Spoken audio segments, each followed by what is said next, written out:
You think building $1 million business means creating the next viral app or groundbreaking tech startup. You're wrong. That's called chasing lottery tickets. Most real millionaires built wealth through businesses so boring they make accounting look exciting.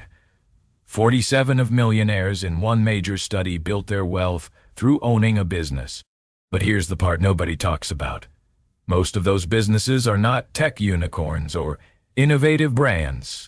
They are boring, repeatable services that quietly compound cash flow month after month, while everyone else chases the next big thing and wonders why their bank account never moves. Let me tell you about Marcus. At 29, he was a warehouse supervisor making $3,200 a month after taxes. His net worth was basically a beat-up Toyota and $1,100 in savings. He had tried the exciting routes, a YouTube channel that peaked at 400 subscribers, an Amazon FBA store that lost $2,300 before he gave up, a consulting business that landed exactly 0 clients in 6 months.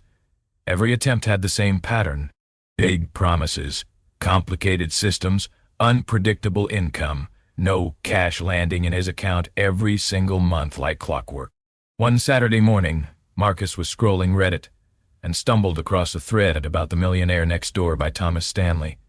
The part that stopped him cold was simple.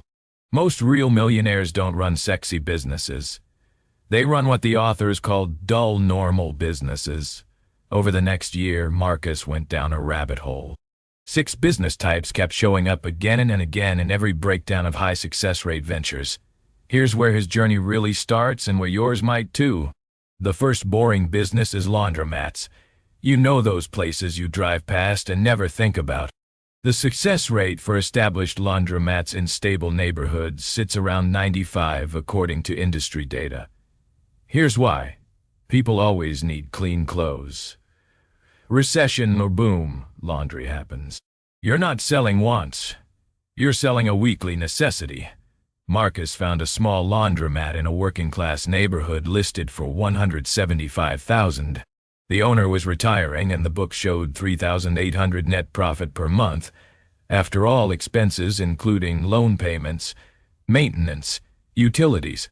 Marcus had no clue about laundry equipment, but the business had been running for 11 years with the same machines. He learned about financing and put down $35,000 he saved over 18 months. The SBA loan covered the rest. Month 1, he netted $3,600. Month 6, after fixing 2 washers and upgrading the change machine, he was clearing $4 to $100. The business ran itself. He hired a part-time attendant for $16 an hour to handle the 20 hours per week of basic maintenance and customer questions. Marcus visited twice a week to collect cash and check operations. That's it. The work is not glamorous. Cleaning lint traps, restocking soap, dealing with the occasional broken machine. But the cash flow is predictable. Month after month, $4,000 hits the account. Boring is not an insult. It's the point. The second boring business is vending machine routes. You've walked past 100 of them. Soda machines, snack machines, coffee machines in office buildings, gyms, laundromats. The average small vending route with 15 to 25 machines generates $1,500 to $3,000 per month in net profit after product costs and locations fees. Here's the beautiful part: low overhead, no employees. You restock your own machines twice a week, track inventory on a basic spreadsheet, negotiate placement with property owners who want the convenience for their customers. The startup cost for a small route runs $12,000 to $25,000, depending on machine quality and location secured. Marcus waited 2 years, reinvested laundromat profits, and bought a 20-machine vending route from a guy moving to another state for $18,000. The route was already established in 3 apartment complexes and 2 gyms. Month 1 brought $2,100 net. Month 12, after adding 5 more machines in a medical office building, he was pulling $2,600 monthly. Total time investment: 6 hours per week restocking and servicing machines. That's it. No emails, no Zoom calls, no social media marketing. You fill the machines, collect the cash, go home. Boring stacks. The third boring business is self-storage facilities. The success rate for well-located self-storage hovers near 92. Why? Because people accumulate stuff and run out of space. Divorce, downsizing, moving, business inventory, all of it needs somewhere to sit. And they pay monthly like clockwork. Marcus didn't have the capital to buy a facility outright, but he partnered with two other guys who found a small 80-unit operation and a growing suburb listed at $640,000.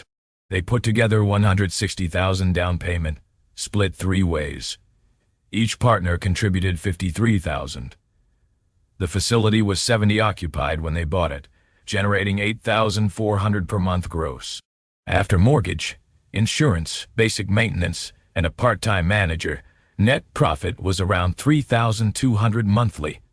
Split 3 ways, Marcus's share was $1,066 per month. Not life-changing on its own. But remember, he's stacking.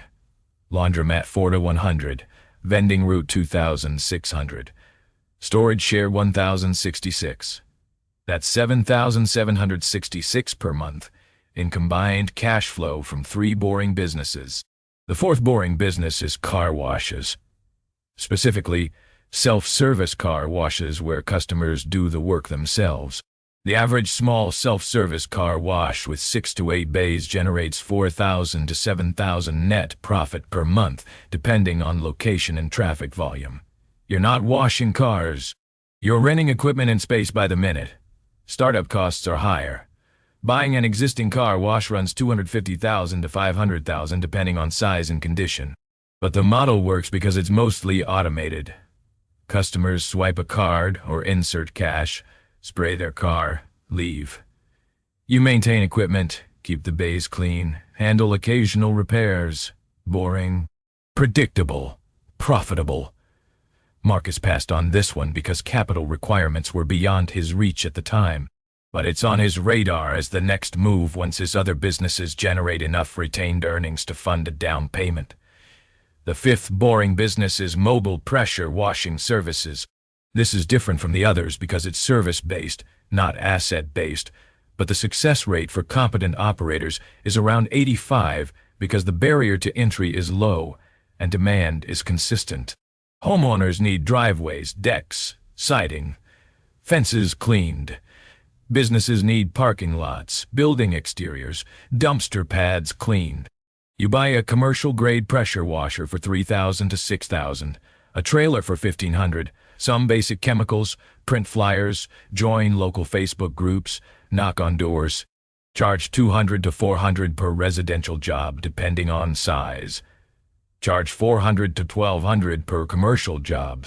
Work 3 days a week. Book 8 to 12.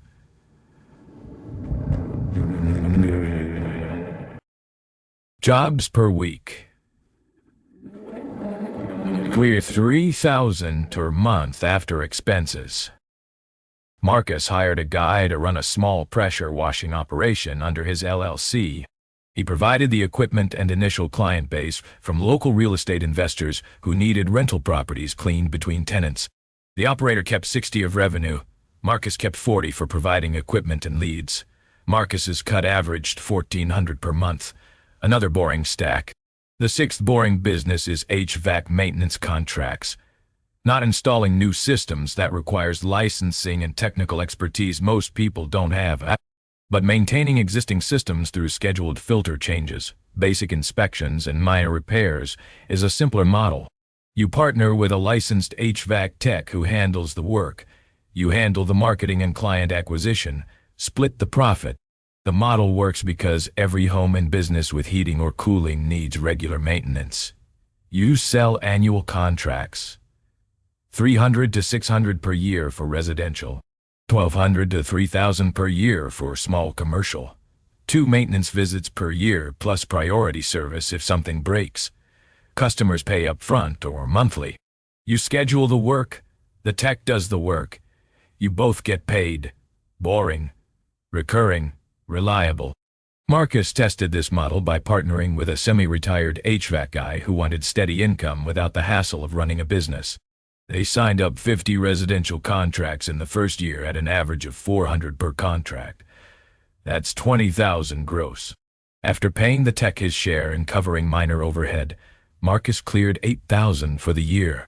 Not huge, but it took him about 30 hours total to set up and required almost zero ongoing effort once systems were in place. Now let's talk about why ordinary people like Marcus win when they pick boring. 3 filters separate those who build wealth from those who chase their tails forever. Filter 1. Can this business survive without me being there every day? If the business collapses the moment you take a week off, you don't own a business, you own a job.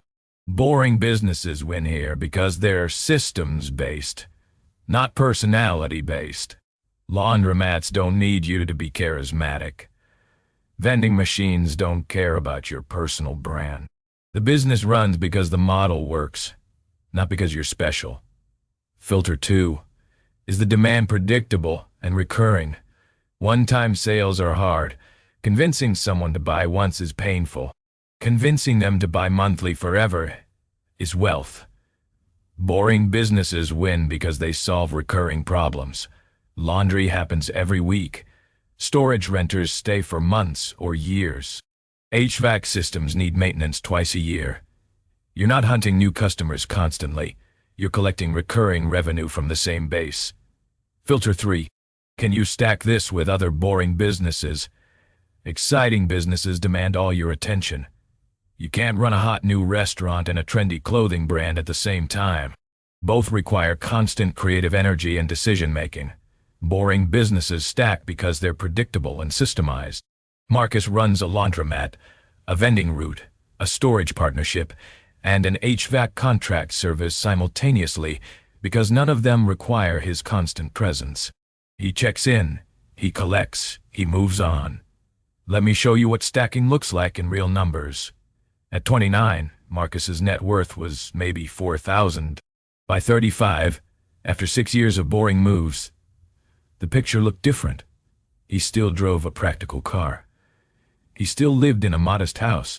But the laundromat loan was nearly paid down, and a recent valuation put that business at 310,000.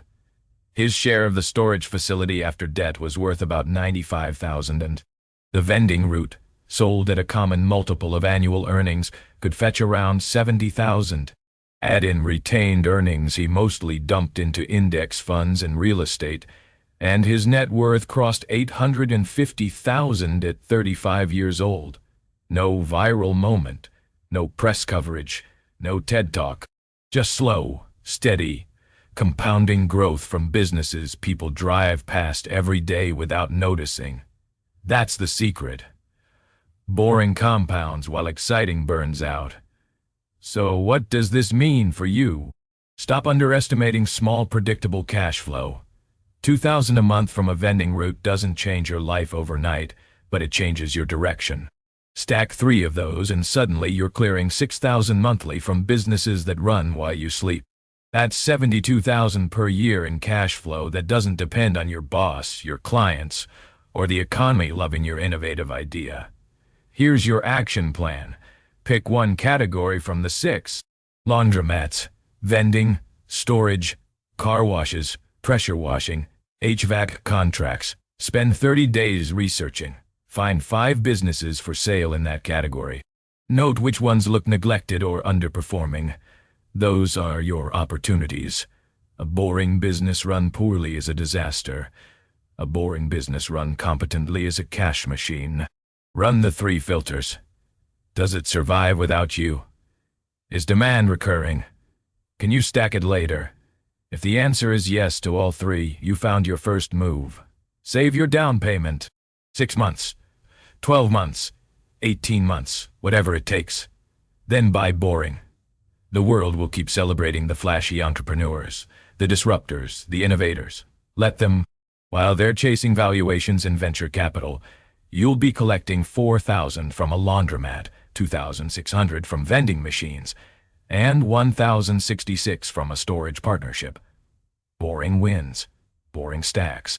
Boring builds millionaires. Now here's my question for you. If you had to pick one boring business from this list to start in the next 12 months, which one would it be and why? Drop your answer in the comments. I read every single one. Subscribe for more content that shows you what actually works instead of what sounds exciting. And remember, the person willing to do boring work while everyone else chases shiny objects is exactly the person who ends up financially free.